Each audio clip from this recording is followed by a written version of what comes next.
At the luxury restaurant he had reserved for our wedding anniversary, my husband David handed me a gift box, but instead of jewelry, there was an old letter inside.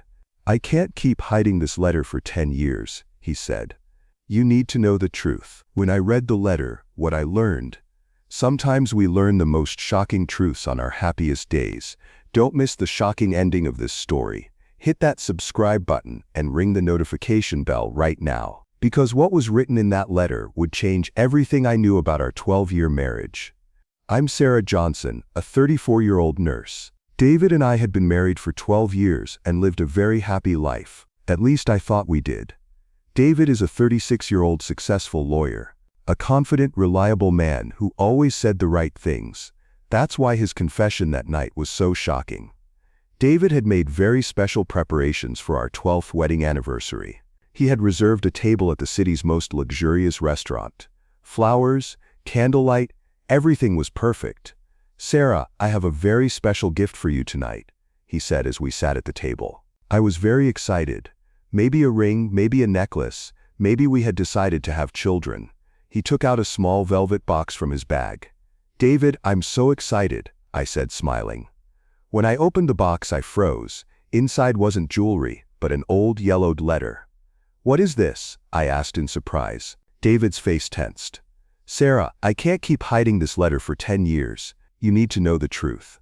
My heart started racing. David's voice was very serious. "What truth? What's in this letter?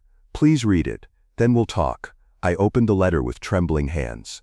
It was handwritten, date 2012, 2 years after we got married. "Dear David, it was very difficult for me to decide to write this letter, but now the guilt is killing me as I stay silent. You must tell Sarah the truth about what happened that night at the hospital. I'm staying silent because I love you, but this marriage built on lies isn't right. What Sarah needs to know is this: you made the decision for her that night, and she never found out. If you don't tell her, I will. Emily." After reading the letter, my hands were shaking. I didn't understand anything. "David, what does this mean? Who was Emily? Which hospital? What decision?" David lowered his head. "Sarah, I'll tell you everything, but not here. Let's go home." "No, tell me now. What have you been hiding for 10 years?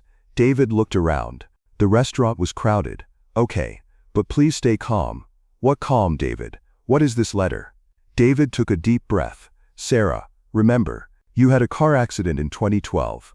"Yes, I remembered. It was a terrible accident. I was lightly injured but taken to the hospital."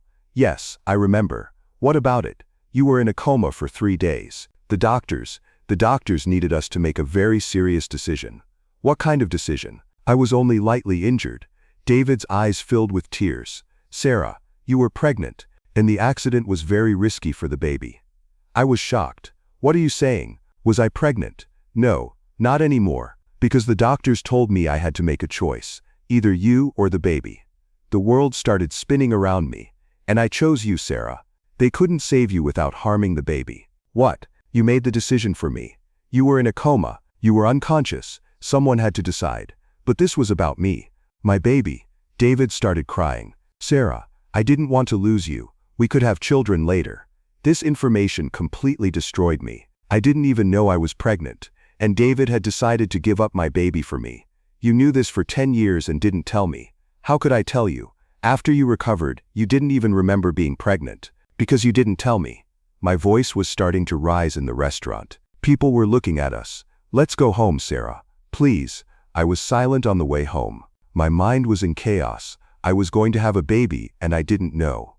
When we sat down at home, my questions came one after another.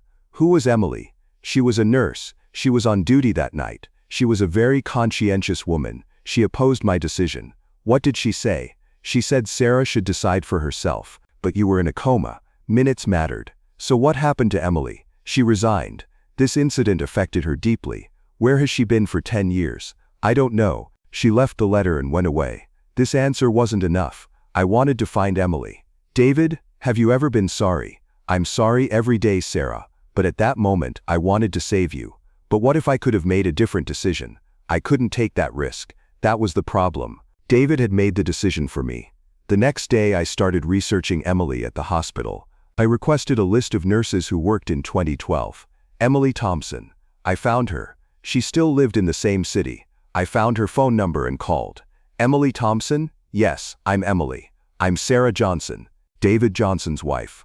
Long silence. Sarah, you're calling after 10 years. Emily, what happened that night? I want to learn the truth. Emily took a deep breath. So David told you?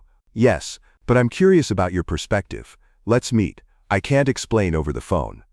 The next day I met with Emily. She was a 45-year-old, calm woman. Sarah, that night was very difficult. You were in a coma, but your vitals were stable. Was there risk for the baby? Yes, but not 100% death. There was 60–70% risk, so the baby had a chance to live too. Yes, and you could have lived with both of them.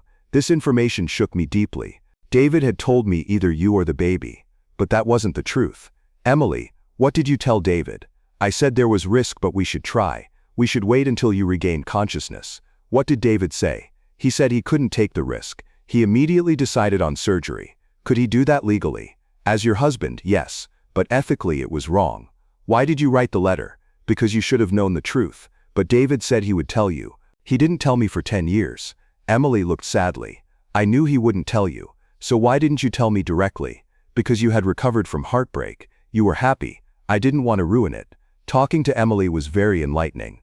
That night she told me what really happened at the hospital. Sarah, when you went into a coma, David completely panicked. He was crying and pacing the hospital corridors. So what exactly did the doctors say? Doctors said Martinez was careful with his words. He said there was 60–70% risk for the baby's survival. But you were also at risk. David told me either you or the baby. No, it wasn't that black and white. The doctor explained multiple scenarios. Best case, both survive. Worst case, lose both. Middle scenarios, save one or the other. So there was hope for both of us. Yes, there was hope. That's why I was upset with David's decision. What exactly did you tell David? I said, David, Sarah is strong. We should wait for her to regain consciousness. And his response? He said, I cannot risk losing my wife. Proceed with surgery immediately. This perspective helped me understand David's complex emotional state that night. When I returned home, I had a deeper conversation with David. David, Emily said you panicked a lot that night. Sarah, you were lying there like dead. You were connected to machines. I was scared, but you rushed to make the decision. The doctor said time is short. I had to decide immediately. David was silent for a long time. You're a very strong woman. Maybe you would have taken the risk. So why did you take the choice away from me? Because I loved you. I still love you. I can't live without you. That night I thought a lot while lying in bed. David's intention wasn't bad, but the result was very painful. Not knowing for 10 years that I could have been a mother was very hard. The next day I called my sister Jennifer. I told her everything too. Sarah, this is a very difficult situation, but David did it because he loves you. But Jennifer, maybe I could have made a different choice. True, that was your right, but I understand David. My sister was right. David had finally been honest. I also talked to my mother. My mother was stricter. Sarah, David had no right. Your baby, your decision. But he did it because he loves me. Love can sometimes be selfishness. David made that decision to comfort himself. My mother's view was also logical. I shared these conversations with David.